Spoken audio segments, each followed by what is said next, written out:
Welcome back to Rohini Kannada vlogs. ಇವತ್ತಿನ ವಿಡಿಯೋದಲ್ಲಿ ನಾನು ಹೆಸರು ಕಾಳು ಮತ್ತು ಕಡಲೆಕಾಳನ್ನ ಹೇಗೆ ಪಲ್ಯ ಮಾಡೋದಂತ ತೋರಿಸ್ತಾ ಇದ್ದೀನಿ. ನೆನೆಸಿಟ್ಕೊಂಡಿರೋ ಕಡಲೆಕಾಳನ್ನ ಮತ್ತು ಹೆಸರು ಕಾಳನ್ನ ಕುಕ್ಕರಲ್ಲಿ ಹಾಕಿ ಒಂದು ವಿಷಲ್ನ ಮಾತ್ರ ಹೊಡೆಸಿದ್ದೀನಿ.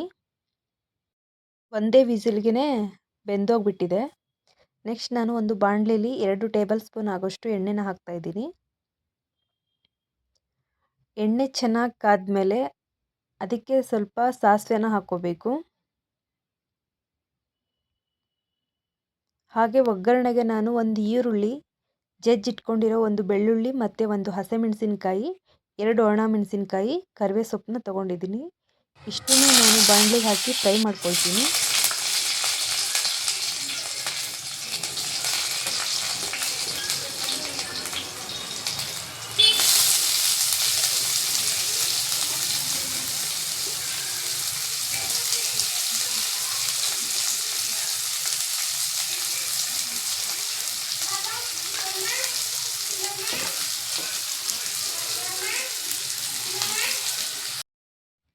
ನೆಕ್ಸ್ಟ್ ಇದನ್ನು ಚೆನ್ನಾಗಿ ಎಣ್ಣೆಲಿ ಬೇಯಿಸ್ಕೊಳ್ಳಿ.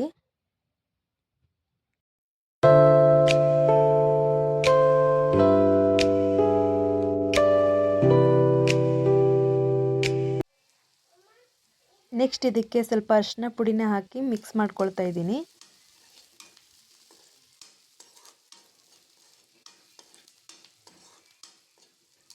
ಹಾಗೆಯೇ ರುಚಿಗೆ ತಕ್ಕಷ್ಟು ಉಪ್ಪನ್ನ ಹಾಕೋತಿದ್ದೀನಿ.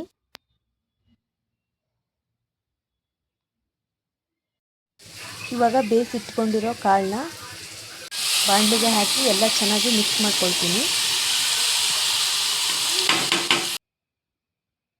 ಚೆನ್ನಾಗಿ ಕಲಿಸ್ಬಿಟ್ಟು ನೆಕ್ಸ್ಟ್ ಇದಕ್ಕೆ ನಾನು ತುರಿದಿಟ್ಕೊಂಡಿರೋ ತೆಂಗಿನಕಾಯಿನ ಹಾಕಿ ಎಲ್ಲ ಮಿಕ್ಸ್ ಮಾಡ್ಕೊಳ್ತೀನಿ.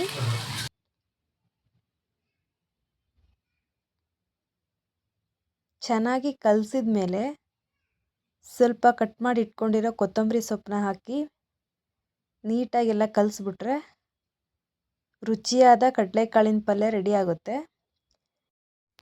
ಈ ರೆಸಿಪಿ ನಿಮಗೆ ಇಷ್ಟ ಆಗಿದ್ದರೆ ಲೈಕ್ ಮಾಡಿ, ಸಬ್ಸ್ಕ್ರೈಬ್ ಮಾಡಿ, ಹಾಗೆಯೇ ಸಪೋರ್ಟ್ ಮಾಡಿ.